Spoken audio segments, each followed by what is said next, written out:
నిరంకుశ పాలనతో రాష్ట్రాన్ని కేసీఆర్ అప్పులమయం చేశారని మండిపడ్డారు మంత్రులు. మేడారం వేములవాడ అభివృద్ధిని బీఆర్ఎస్ నేతలు ఏమాత్రం పట్టించుకోలేదన్నారు. కుంభమేళా కంటే అద్భుతంగా మేడారం జాతర ఏర్పాట్లు జరుగుతున్నట్లు చెప్పారు. ఈ ఏడాది కంది పంట రాష్ట్రంలో రికార్డు స్థాయిలో సాగైనట్లు చెప్పారు మంత్రులు.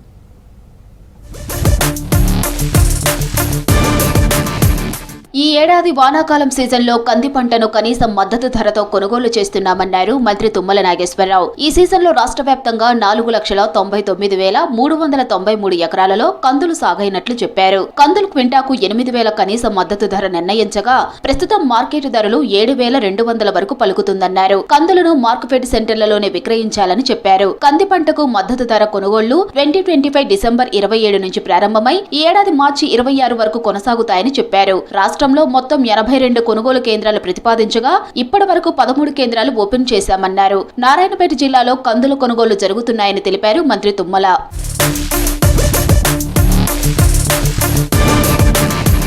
బీఆర్ఎస్ సర్కార్ నిరంకుశ పాలనతో తెలంగాణ అప్పులు పాలైందన్నారు కార్మిక గనుల శాఖ మంత్రి వివేక్ వెంకటస్వామి. 10 ఏళ్ల పాలనతో రాష్ట్ర ఖజానాను ఖాళీ చేశారని ఫైర్ అయ్యారు. మంచిర్యాల జిల్లా క్యాతనపల్లి మున్సిపాలిటీలో 45 కోట్లతో అభివృద్ధి పనులకు శంకుస్థాపనలు చేశారు మంత్రి వివేక్. కలెక్టర్ కుమార్ దీపక్ అధికారులతో కలిసి పలు వార్డులలో రోడ్లు, డ్రైనేజ్ నిర్మాణ పనులు ప్రారంభించారు. ఎందుకంటే ఎక్కువ పనులు చేయాలి, ఎక్కువ నిధులు అవసరం మన వారికి. సో 40 లక్షలు మనం ఇప్పుడు ఈ రోజు భూమి పూజ చేసుకున్నాము.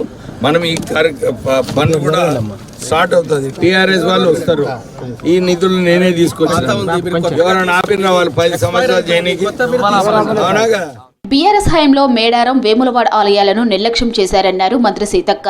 రేవంత్ పాలనలోనే రాజన్న గుడి, సమ్మక్క, సారలమ్మ గద్దెలను అభివృద్ధి చేస్తున్నట్లు చెప్పారు. రాజన్న సిరిసిల్ల జిల్లా వేములవాడ భీమేశ్వర ఆలయంలో ప్రత్యేక పూజలు చేశారు మంత్రి. బద్దిపోచమ్మ అమ్మవారికి బోనాలు సమర్పించారు. ఈ జాతరలు అయిపోయిన తర్వాత మేమందరం ఈ గోదావరి పరివాహక ప్రజాప్రతినిధులము, మంత్రులము, ఎమ్మెల్యేలము, ఎంపీలము అందరం మరి ఒక్కసారి ముఖ్యమంత్రి గారితో టైం తీసుకొని గోదావరి పుష్కరాల గురించి కూడా చర్చించుకొని ముందస్తు ప్రణాళికతో ముందుగా ఏర్పాట్లు చేస్తామని తెలియజేస్తూ మీ అందరికీ శుభాకాంక్షలు. మీరందరూ కూడా మరి ఇక్కడ నుంచి సమ్మక్క సారలమ్మ సన్నిధికి రావాలని మనస్ఫూర్తిగా కోరుకుంటాం. కుంభమేళా కంటే అద్భుతంగా మేడారం జాతర ఏర్పాట్లు చేస్తున్నట్టు చెప్పారు మంత్రి పొంగిలేటి శ్రీనివాసరెడ్డి. బీఆర్ఎస్ లాగా ఎన్నికలప్పుడు బొమ్మ చూపెట్టే ప్రభుత్వం కాదన్నారు. కాంగ్రెస్ హయాంలో ఫస్ట్ టైం హైదరాబాద్ బయట మేడారంలో కేబినెట్ భేటీ జరుగుతుందన్నారు. 18న సీఎం రేవంత్ పాలేరు నియోజకవర్గంలో పర్యటిస్తారన్నారు మంత్రి పొంగిలేటి. ఈ 18వ తారీఖు ఉదయం పాలేరు నియోజకవర్గానికి సంబంధించిన అభివృద్ధి కార్యక్రమాలకి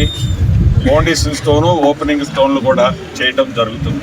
ఆదివాసులకి ఆరాధ్య దైవమైన సమ్మక్క సారలమ్మ మేడారం జాతర ఈ నెల 28, 29, 30, 31 4 రోజులు గౌరవ ముఖ్యమంత్రి గారి ఆలోచనలకు అనుగుణంగా రేపు మహబూబ్ నగర్ జిల్లాలో పర్యటించనున్నారు సీఎం రేవంత్ రెడ్డి. సుమారు 1465,82 లక్షలతో చేపట్టనున్న అభివృద్ధి పనులకు శంకుస్థాపనలు చేయనున్నారు. మహబూబ్ నగర్ కాలేజ్ గ్రౌండ్ లో జరిగే బహిరంగ సభ ఏర్పాట్లను జిల్లా ఎమ్మెల్యేలతో కలిసి పరిశీలించారు మంత్రి వాకిటి శ్రీహరి.